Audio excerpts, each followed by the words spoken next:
Wait, stop. That's the one.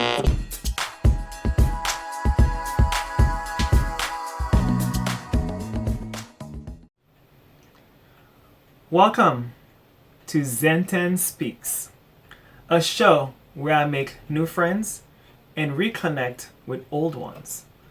A show where everyone's stories may inspire you to tell your own story. In this podcast, we encourage everyone to get rid of shame, guilt, fear, doubt, and judgments for themselves and for others, and replace those with love, empathy, compassion, understanding, kindness, and to do your best in everything that you do. In essence, to get rid of things that no longer serve your well being, to be true to yourself and be honest with others.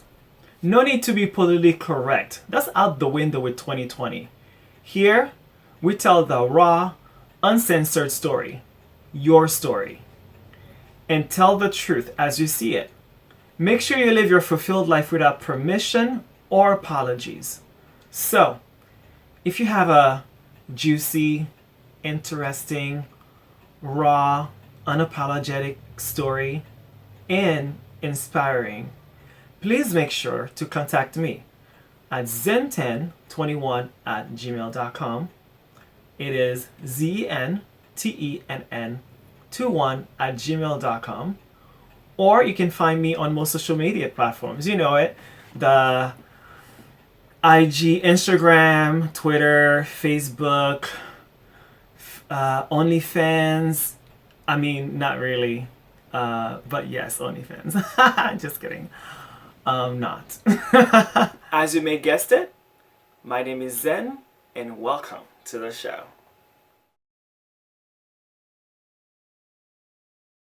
Now that's why I'm going for my bachelor's now after 38 years old, and it is exhausting because I'm already have all these responsibilities.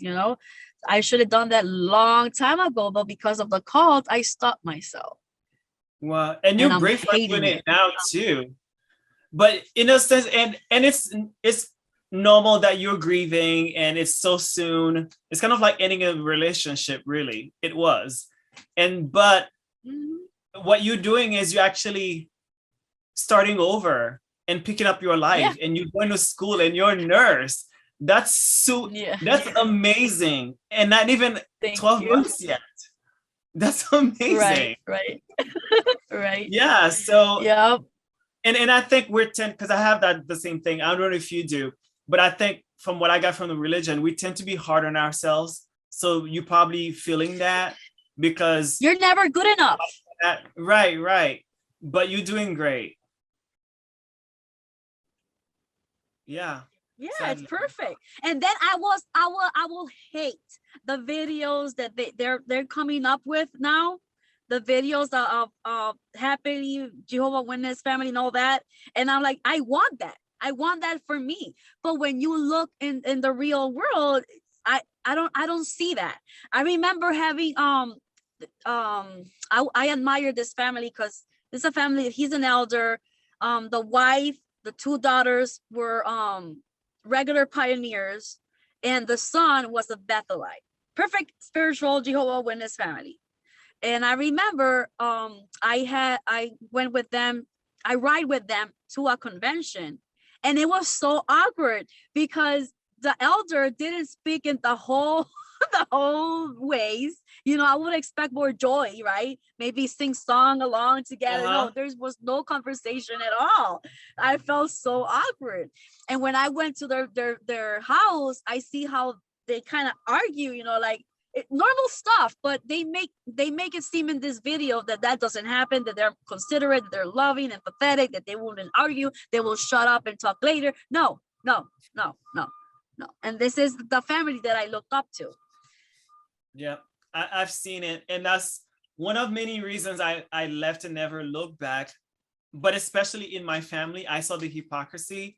I saw how my mom would basically, how do I call it, doing government stuff like or whatever. And I'm not naming names, so just Oh talking. yes, And so, and I'm like, Yes. how is Just that? like cheat the system. Yeah. Yeah. And then how they would argue and fight. And to find out when I left, I'm glad that I was raised with two parents and I'm grateful for that. But when I left, I heard 6 months later they got separated because they couldn't wait to separate. They were just, because I was the only one left beside my older sister in the house. So they wanted for me to have a parent, two parents basically, which I'm very grateful for. That's what my sister said. But then I was like, okay, so how are you a Jehovah's Witness and you separate? If first of all, if you're that faithful, if the religion is so great and it changes lives, two people should make it. I don't care what reasons you give. Two people should make it if that religion is so good and if you actually believe. Period. Like, what about the three chords, the three chords thing? Jehovah, the man and the wife, like two people, right. three people, right? Well, better than two. So where was Jehovah in all of this? Right. Like, and I haven't did been you guys there pray? for 20 Did you guys years. make the effort to work it out? Exactly. I haven't been there for almost 20 years and they're still separated. So wow. If you're separate for maybe 1 year, okay. 2 years, okay. 18 years? Like really? 18! And then you still Jehovah's Witness and both of you? So how can you go preaching to other people about family unit and you cannot stand each other?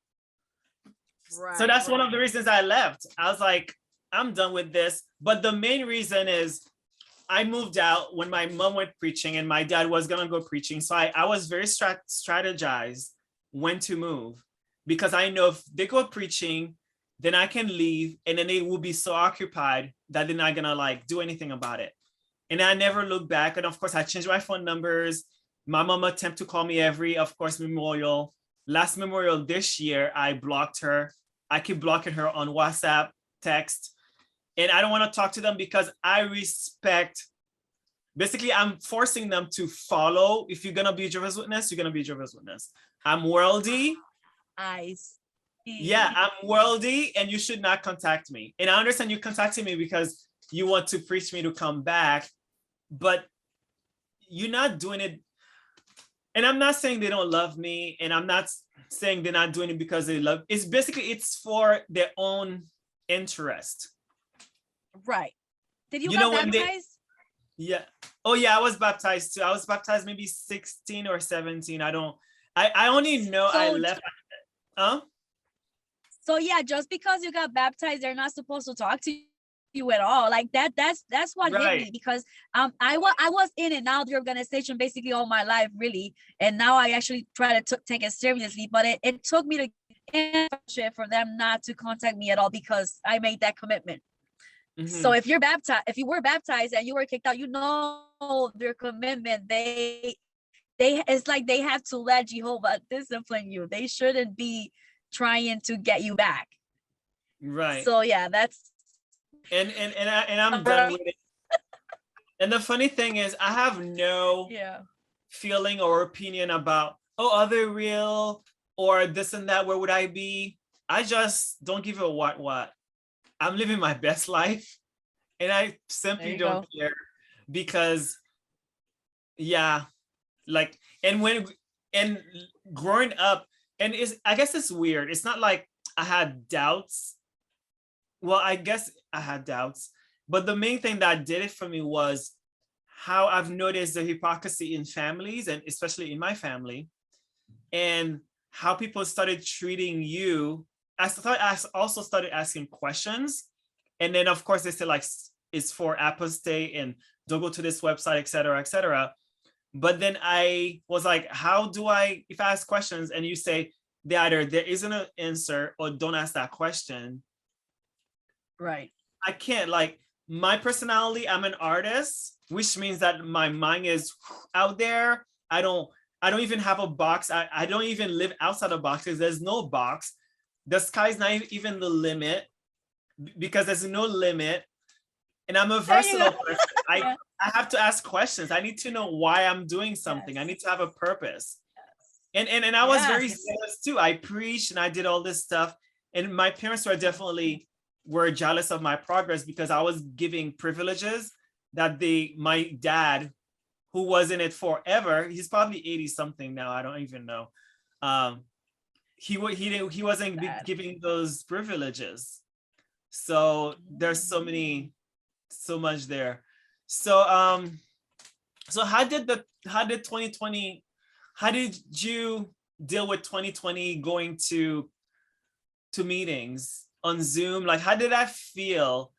Like the world is ending. Did it affect your faith and etc.?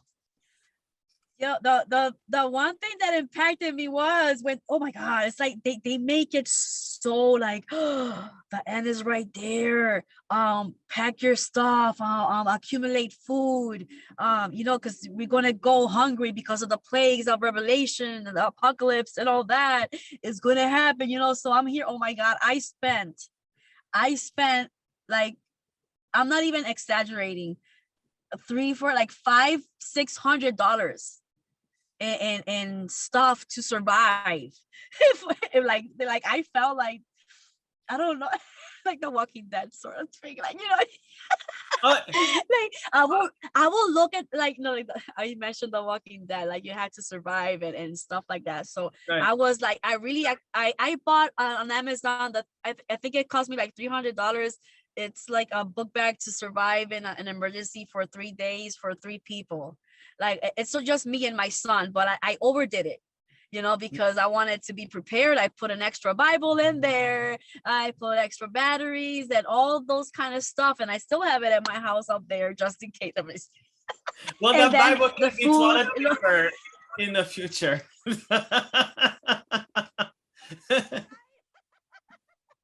Yeah, we was through that. Anyway, yeah, so and then we will receive, so I don't know, the elder make it seem like the farmers over here, they were giving food to the Kingdom Hall, but I'm pretty sure we weren't the only one. But that's what he said. I'm like, there is a reason why they looked at us and blessed us with all these food boxes. There has to be a reason. So that is like trying to convince us we are the true religion and we are where we're supposed to be, and Jehovah is taking care of us. Right. But you know what? When I got out, my blessings never stopped coming at me. So that made me think it has nothing to do with a religion. It's just life. I'm still being blessed with beautiful things. And I'm not even praying anymore. I'm not even reading the Bible anymore. So why I am still being blessed? That's a great question. Exactly. So if you're being persecuted, you're the true religion because you're persecuted. Yes. And if you're being blessed, it's because your true religion being blessed. They have an because answer you're doing for great. Every question, for anything. Yeah, they do. Like, I've been like this loneliness part that I wanted a good brother and all that. Somebody, are you praying about it? And I'm like, yeah, and nothing's happening. So yeah, I mean, I stopped doing it, and I will probably think that everything, like, they make it feel that if you go out, you're going to destroy your life. You're going to go low. You know what? I am not drugging. I am not smoking, and I'm not sleeping with everybody that I see. I still have my values. I am choosing to better my life, to study more, and and raise my son good and all that. And I'm doing it all on my own. I don't need nobody's help, obviously. So yeah, explain that to me.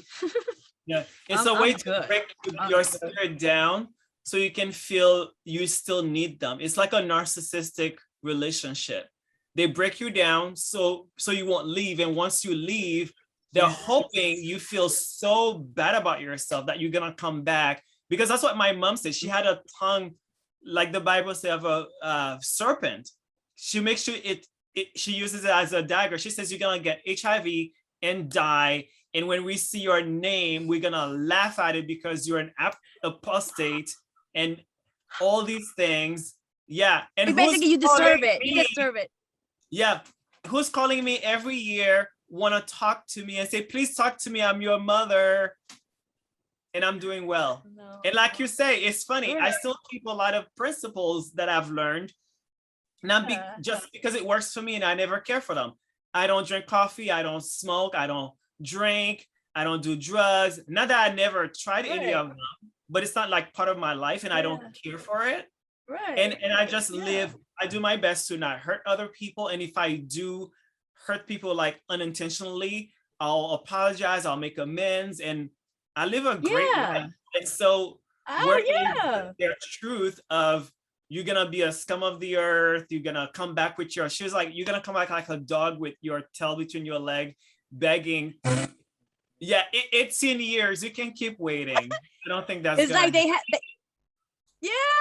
right, they have this movie that the prodigal son, they made like a the prodigal son, they made a movie pretty modern, you know, and yeah, so the brother that decided to live a worldly life, now, you know, he has sex with this girl, and now he's down his knees, Jehovah, please forgive me, all this humiliation, you know, and now he's going coming back and all that, and has to talk to the elders and do what he has, the humiliation, you know. So that's how it's supposed to be for all of us that leaves the organization. But no, it's not happening. I'm good. I don't even miss it.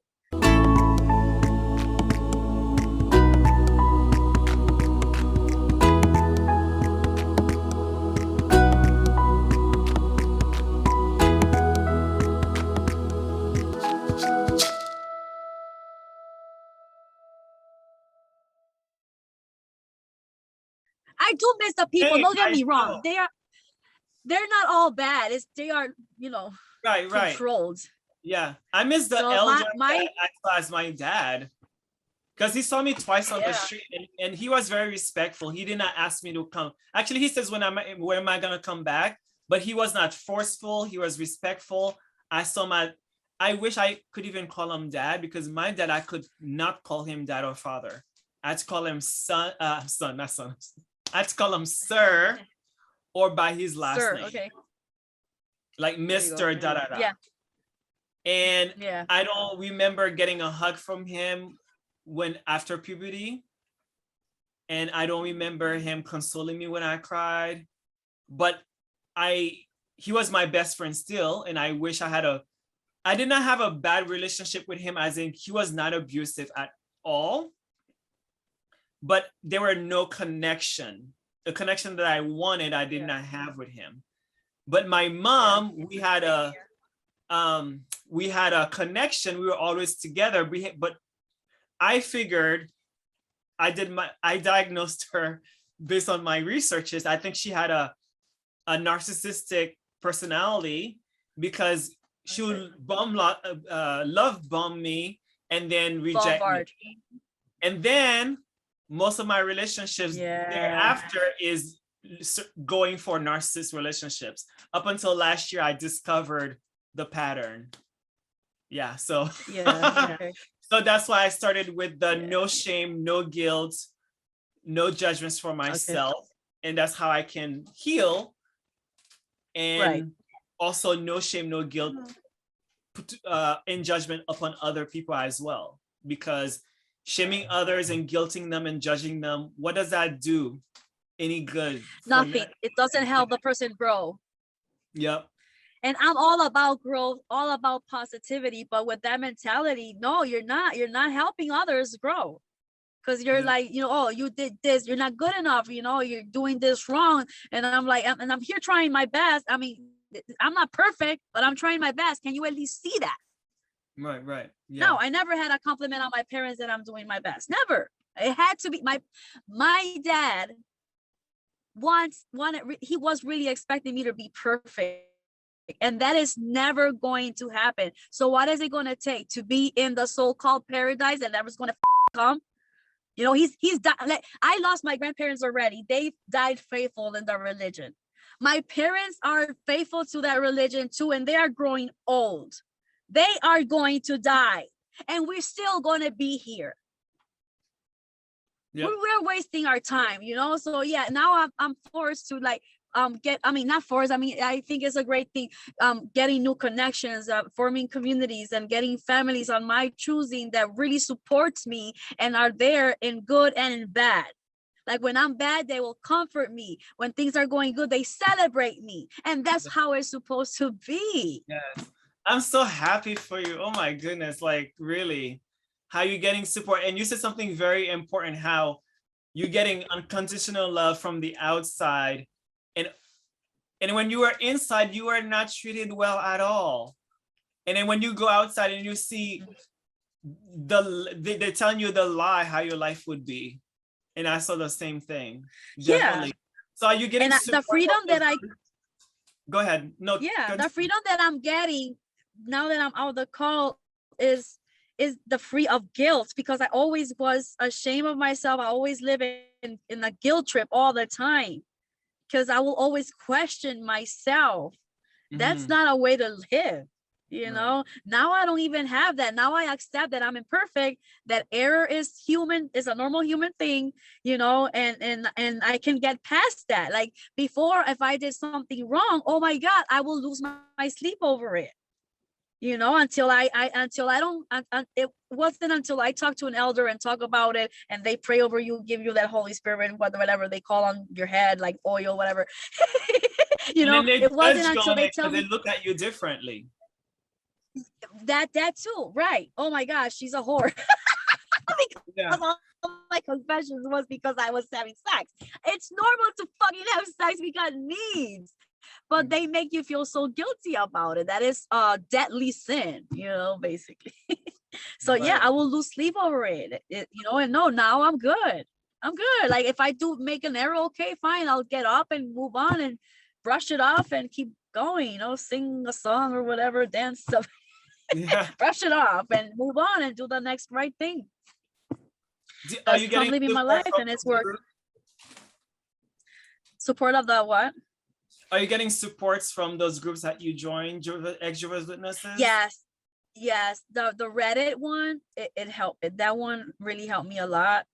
And yeah, I stayed I met some people there. They're so hilarious. Yeah, they make my life better. They do. And they're always like available, you know. That's like, I find that awesome. What I was just commenting on one of a comment of somebody, and I saw that right there they liked it, and then right there I messaged, and right there they messaged me back. Like, they're so available. I did not have that in the call. Right. I had to basically make an appointment, or if I called, oh, they're busy. Yo, there was this one time that, oh my God, and my son can tell you about this one. My son, you know, that friendship in the congregation that never didn't happen, but this little boy my son really got along with, and I went there. I really went unannounced, but still, you know, friendship is friendship wherever. It doesn't matter what time. Anyway, so I went there and I called. Listen, I'm here. I would like to see you. My son wants to see your son and all that. They did not bother open the door. All they said was, we can't attend you right now because we are in the middle of a family worship. Wow. Can you just make a pause, or because this is an emergency, like I really need you, you know, and I'm inside, you know, like you can probably extend it or cut it short or whatever. Like, you guys are doing good. I need help, or my son needs help. No, that was denied because they were in the middle of a family worship. And then after that, we never got to meet again anyways. Right. Like they don't show that follow-up. Right. But what about that follow-up and like, listen, Jasmine, I'm sorry I couldn't attend you at that moment. We were in a family worship. How can I help you? That never happened afterwards. So there was no show of interest at all. Like, at least if that would have happened, I couldn't understand. But no, I never received a call of, hey, what happened? Why you just show up like that? I'm sorry I couldn't open the door. I was in the middle of this. Jehovah comes through, and I get all that. But no, I never received a call just to make sure that I was okay. So I couldn't fucking suicide over it. And they wouldn't know. No, they don't care. Even if you commit suicide, they see it as the Satan got to you. You're still bad. Because suicide is a sin. So they don't It's care. unforgivable. Yeah. Yeah, they don't care about your Yep. life, period. From what I've noticed is, and I understand it psychologically. So everyone is in there worshiping God, and God matters the most for them. So psychologically, if someone else next to you have the same basically practice to worship God, fine. And basically the person next to you don't matter. You only seeing that God. So if that person next to you doesn't do something right, then you can reject them real quick because they didn't matter. It's that only God that matters. Right. So when you're out of the religion and the people in the network groups, and I think so what I've noticed is how you say they're so accessible is that they keep the good principles of being brothers and sisters, and then they reject the bad part of the shunning and the shaming you. And now they're compassionate and empathetic. They are there for you. They're actually doing the stuff that Jehovah's Witnesses are not doing, or they could not do. Like, let's say if a sister or brother really wanted to talk to you because they're afraid of their livelihood, either Jehovah, or even if they don't believe in it and they're in it to keep their families, they probably feel bad, but because they want to put face, or maybe they're afraid of Armageddon, so they don't actually practice the compassion and the empathy. But once they're out, they are free to actually do it because you're another human being and they're not serving that imaginary thing. So that's what I'm thinking about. Maybe that's why they behave like that. And that's pretty. And I got my tattoo. Oh, nice. So why? Oh, so you got it recently? Yeah, I got a tattoo. Nice. Yeah. So tell us about your tattoo. I showed it to my sister. She still lives with my dad, and she goes like, nobody could believe it because that's a sin too. You're not supposed to. Well, it's not a sin because you no longer whatever. And you're free. You are free because one thing. This really reminds me that I'm free. Yes. Because one thing that God, if the story is real, whatever, God gives you the freedom of choice, your freedom of will to live. So therefore, no man should tell you how to practice that freedom. And that's what they're doing. Right. They're telling you how to practice that freedom that God gave you. And God didn't even come to you and say, da, da, da, da, da, da. It's men who's doing that. Yeah. So, yeah. And about that free will thing, I'm like, how am I mean, I have free will, but I would like to make informed decisions for my life. So therefore, I need all the facts and all the information that I can get. And here you are teaching me one thing and hiding another. You're teaching me what you want me to do, but you're not giving me the broader picture. You're not giving me all the facts. So how am I supposed to make an informed good decision if I am only limited to what you are teaching me? Like confused. I was like, what am I supposed to believe in now? I don't know how to pray anymore. Like, who am I talking to? And it doesn't even make sense to read the Bible. I don't know. So, and I was inclined to be an atheist or agnostic. See, I was an atheist because like, where is God in all of these bad things that are happening when he's, loving and, and good and a fair God and all merciful and all, where is he? Like I never got really, I was close to, but I wasn't really, it really didn't go through. But I mean, I can only imagine. That's horrible. And that's me as an imperfect human being. Like, God is watching this constantly in a daily basis. Why he's not stopping it? Right. And even if he has all this power by the people that you trusted in that religion too. It wasn't even worldly people who was doing those things too. Right. It's not like I exposed myself, right, to that danger. Yep. No, it was people that are supposed to protect me. Right. Yeah. How can Jehovah's Witnesses do better? Like, have you thought, would there be a wait for them to redeem themselves, or how can they do better? Or have the They ship can has do, sailed? I don't know. For me, it's like they have to think for themselves. Don't just accept what they're telling you blindly. Think about it. Give it a thought, because that's all it takes. Give it a thought and do your research. Get all the facts. Don't just, like, my question was, like, if you really have the truth, for me, the truth is only one. If this uniform is black, it's black. I don't care what you say, it's black. That's a fact. So I can Google it. I can go to JW, or I can YouTube it, and it's going to be black, because black is the truth. So why are you afraid of me YouTubing or Googling doubts that I have? Exactly. Right? If you have the truth, what's your right fear? Right.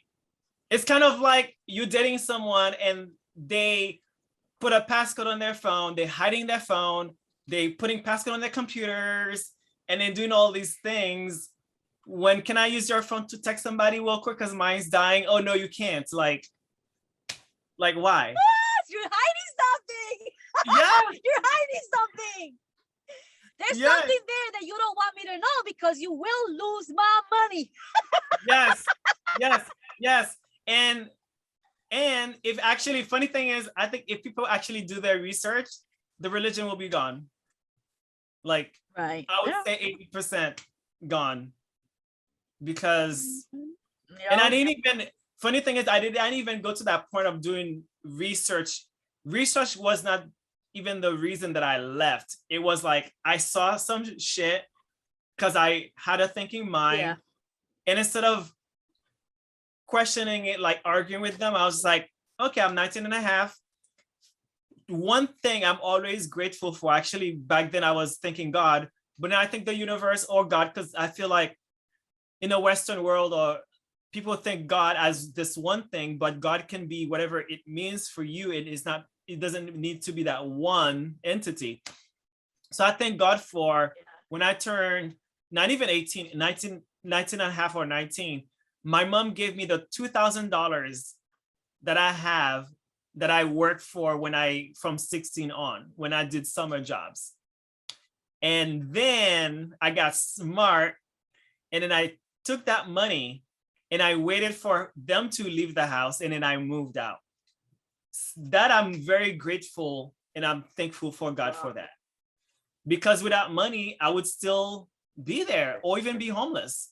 Because there was often that threat of like, you're gonna be kicked out. Because another thing that did it for me, they kicked out most of my older siblings. My sister got pregnant at 16. If you're a loving being, period, loving being, and second, you are someone who's religious, that you say you praise God, you would not put your daughter who's 16 pregnant on the street. Like, I don't care what anyone says, you would not. That's right. just And your grandchild too. Yeah, she's So, pregnant. That's your daughter, and the whatever grandchild she's carrying. Yeah. You So don't I'm like, care about the baby she's carrying either. Yeah. So I'm like, and even if she was like an apostate, the devil got to her, but she's still young. You can still, I think I was still a baby at 20, 25. It's like your mind is still young. So you can still redeem that person and help them. But kicking them out like a dog, yeah. Right. So when I had that money, I saw enough, I left. I didn't question nothing. I was good. And I'm very glad 18 years later I'm here. Yeah, and I'm very glad for you too. I can see it in your face. I can feel your energy and your happiness. And of course, I don't know if you're still in the morning season, or maybe you, how you call it? In which part of the morning season you are. But I would say in one thing that they teach us to be hard on ourselves. Don't be so hard on yourself. Take it day by day. And I'm here if you need to reach out to talk, definitely. And reach out to the community of the XJWs on Facebook or Reddit.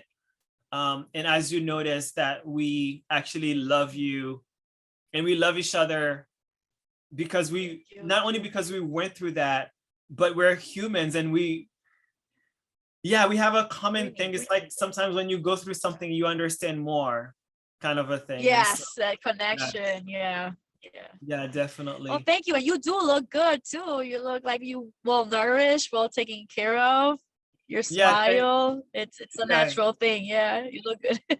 Yeah, thank you very much. I'm so grateful. I've often say I am blessed because yes, me too.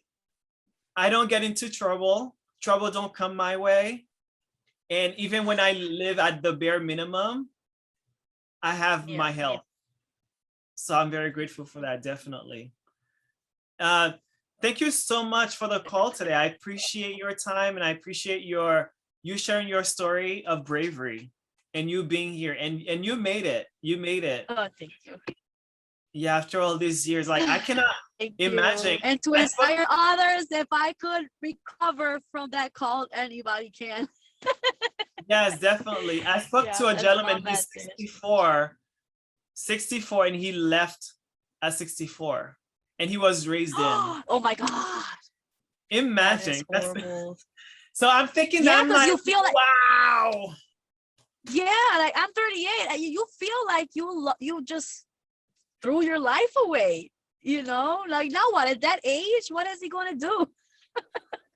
I mean, you know, some serious. I know I would be depressed and need some serious counseling. Serious counseling. That's what you. Yeah, and of course support, some community support. Yes. Awesome. Well, yeah, and again, if you need to talk, I'll always be there. And thank you again for your time. Whoever listens to this and was XJW and they're recently out, it's not going to last forever. It's just a matter of finding your purpose and a way of life, basically, you know, just do what makes you happy. I just like that saying, do more of what makes you happy. As long as it don't hurt others though, you know, just gotta keep it real. And if you're actually happy, you don't hurt others because there's no need because you're pleased with yourself. Exactly. Thank you so much again, Jasmine. Have a good one. Yep, you're welcome. Bye-bye.